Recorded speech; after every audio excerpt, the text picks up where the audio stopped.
Okay, so we're opening on a hand without white. Our opponent's taking a mulligan. I think I'm gonna mulligan this.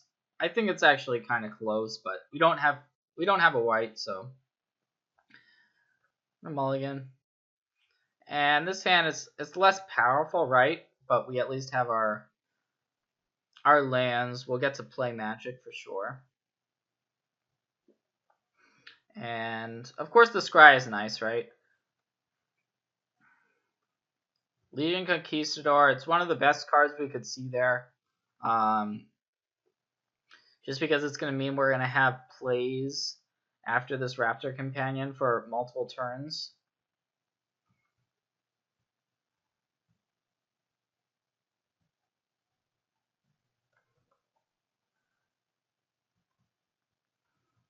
And our deck, the creatures aren't particularly fancy, right? I mean, Reasonable Curve, 2 mana, 3/1, 3 mana, 2/2. That's limited magic. I do find it interesting that Raptor Companion got reprinted. There's a lot of we have multiple reprints from Ixalan into Rivals of Ixalan in our hand right now. Legion Conquistador being another one.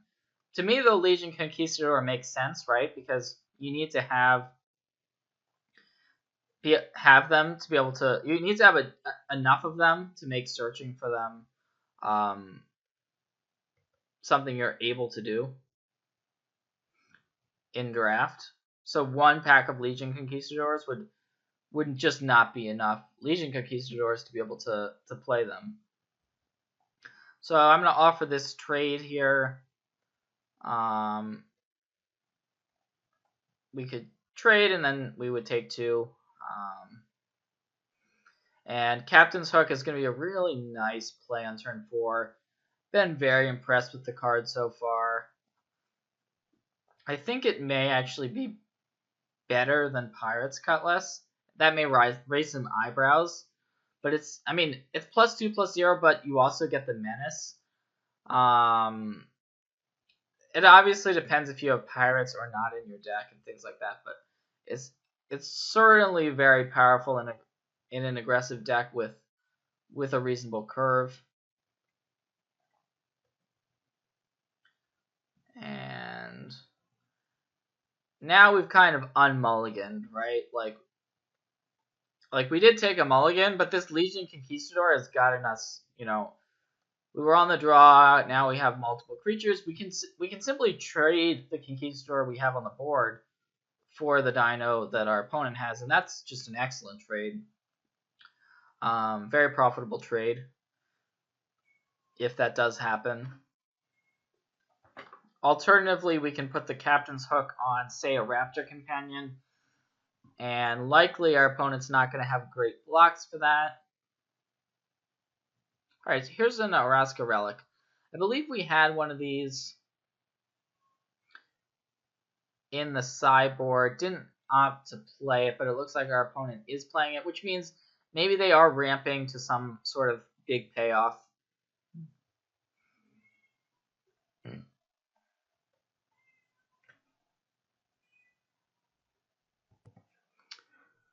Okay, so Traveler's Amulet, that gets sacrificed. Our opponent finds a mountain.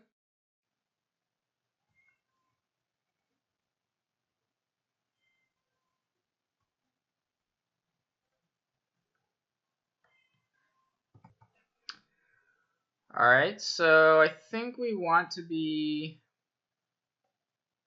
equipping the Captain's Hook this turn as planned, throwing it on the Raptor's Companion, and now we're attacking for 7 here.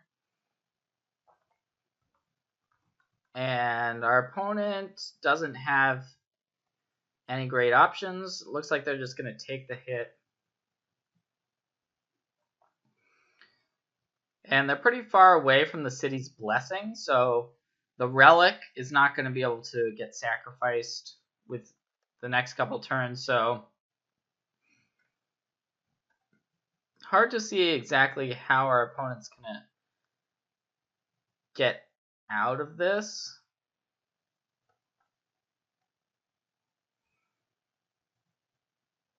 Okay, 1 damage to each creature without flying. That's annoying. That actually gets rid of our Raptor Companion, and we take 2 from the Death Spitter. That's quite good, actually. That's not what we wanted to see, for sure. See if our opponent has a follow-up to it.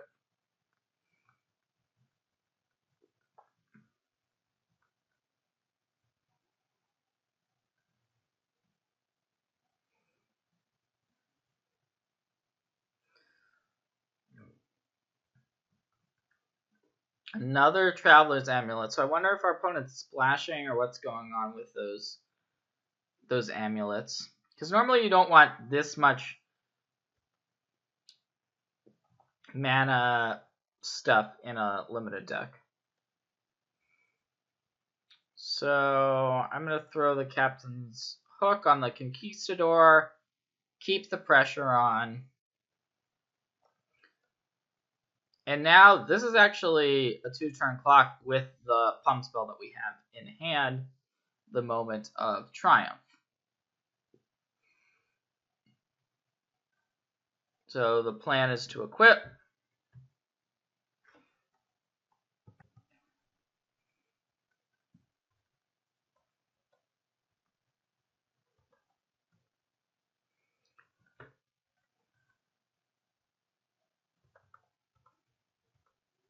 And of course we've gotten all of our Legion Conquistadors out of our deck, so we have no need to search.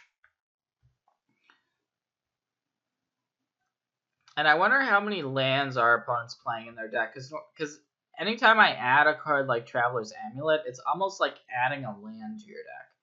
And it seems like our opponent may be flooded, which is one of the dangers of having too many of these sorts of cards, like the relics and the amulets. Okay, Savage Stomp, that's good. So that's going to kill our Conquistador. We also take 2 because of the Enrage. So this one Death Spitter has actually become quite annoying. However, we potentially have lethal this turn. This is one of those stare down things where it's like, all right, do we actually go for it? All right, why not? This is I'm not sure if I would go for it in a tournament, but it just seems like our opponent doesn't have it. So, all right, cool. It worked.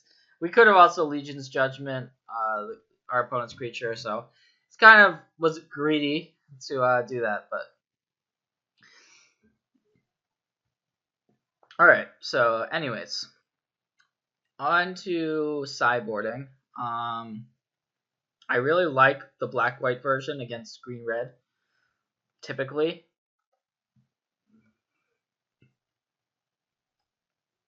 So I don't think I'm going to change too much.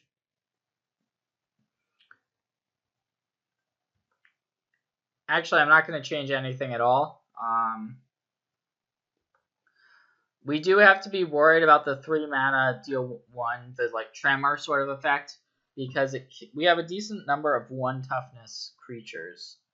So it's definitely something to be thinking about. This hand isn't great. I am going to keep it. I think a lot of players would mulligan this, and that wouldn't necessarily be wrong. It's 2 5-drops, which is definitely a slow hand. It may not pan out for us, but we have a very powerful card in the Champion of Dusk,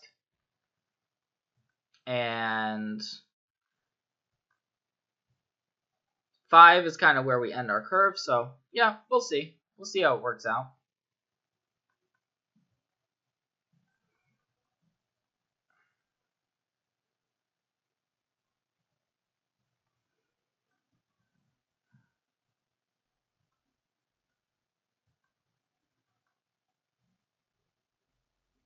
And there's a Legion Conquistador. that should be I mean, that's a theme with our deck, right? Once you're playing 3 of those, a lot of your games are going to revolve around it. And because once we draw 1, it's like we have 3. Now this time around, I'm probably not going to search out all 3, although it depends on our draw step. Okay, it's actually a land, so even though we're going to have to discard, if I search out all 3, we don't really have anything to do with these excess lands. So I am just going to search out all the Legion Conquistadors, and the reason for that is to be able to thin out the deck.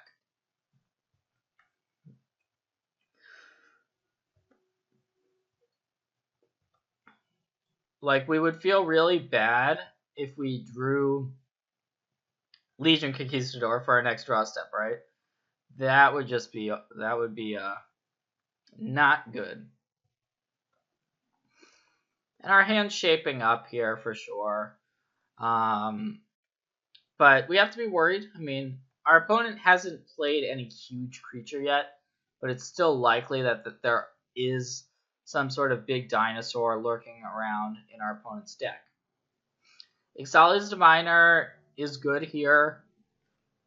It was able to really put a hamper on our attacks, being that it's an 0/3.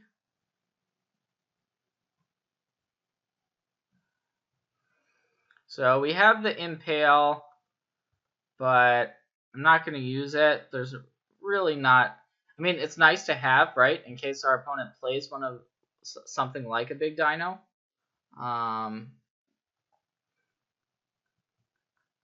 But this looks to be shaping up into a longer game, and I think we're still favored in a longer game. We've got the Champion of Dusk, so later on we can use it to draw some cards. We're not taking any damage right now, so we're not under any immediate pressure. If our opponent does attack with the Frenzied Raptor, for sure, I would block with the Conquistador. But now I think it's a good time to just deploy the Flyer. We certainly could play the Champion and just draw 3 cards, but I like having the Flyer on the board, and there's really no rush, I don't think, to play the Champion. Of course, our opponent may play, some incredibly annoying, huge spell here, or just a Traveler's Amulet. So now our opponent does have the City's Blessing. So that relic is going to get sacrificed. Our opponent's going to gain 3 and draw a card. And we're getting to that stage in the game.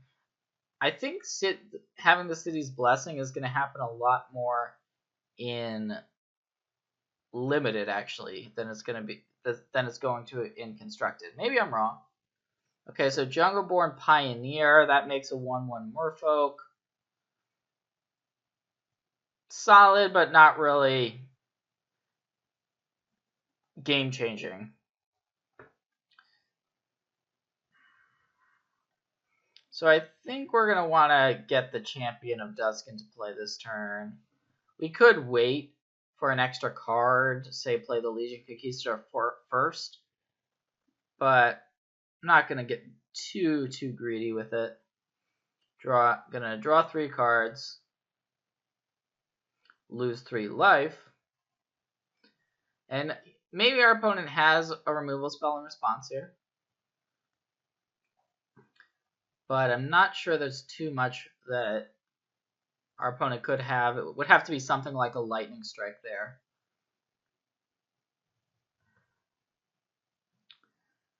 And okay, so we can hold up Moment of Triumph or play Grasping Scoundrel. I think I want to just hold up the Moment of Triumph and make an attack here. Start to put a little bit of a pressure on, right?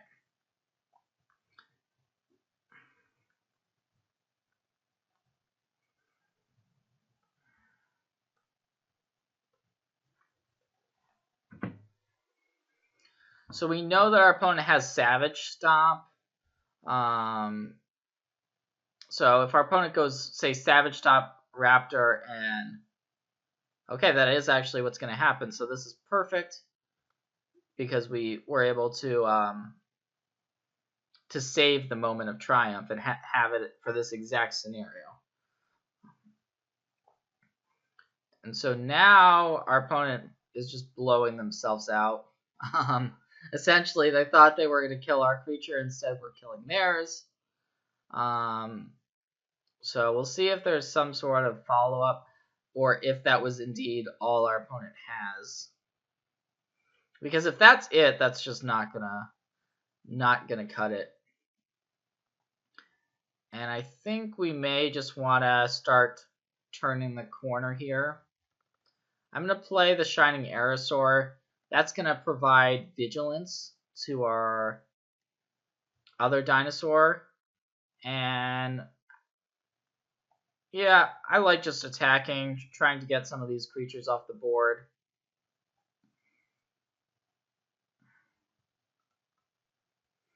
We have the Baffling End. We could use it, say on the Ixalan's Diviner, but seems okay to not do that. I'm gonna commit the Grasping Scoundrel here, post combat.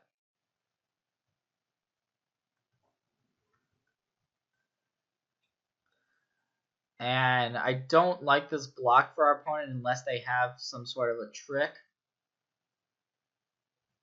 We'll see if that's the case.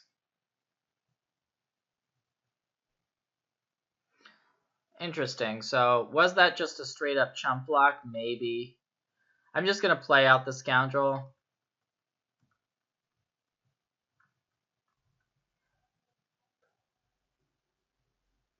Okay, so actually I just completely forgot that the Shake the Foundations was an instant, which is, or otherwise I wouldn't.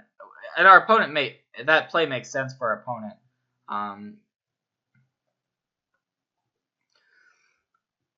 So 2-mana 2/2 double strike. So that's a good target for the Baffling End.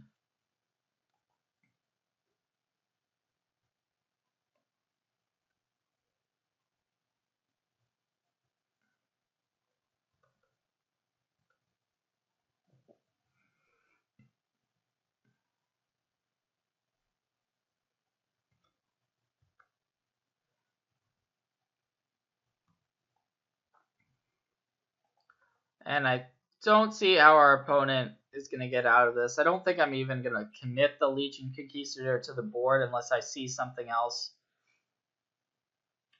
out of our opponent.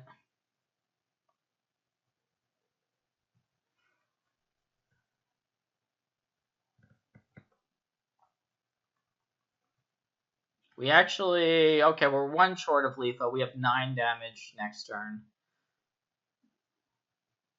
There is that card, Scar of Extinction, I believe is what it's called. That would be the one Wrath that our opponent could have.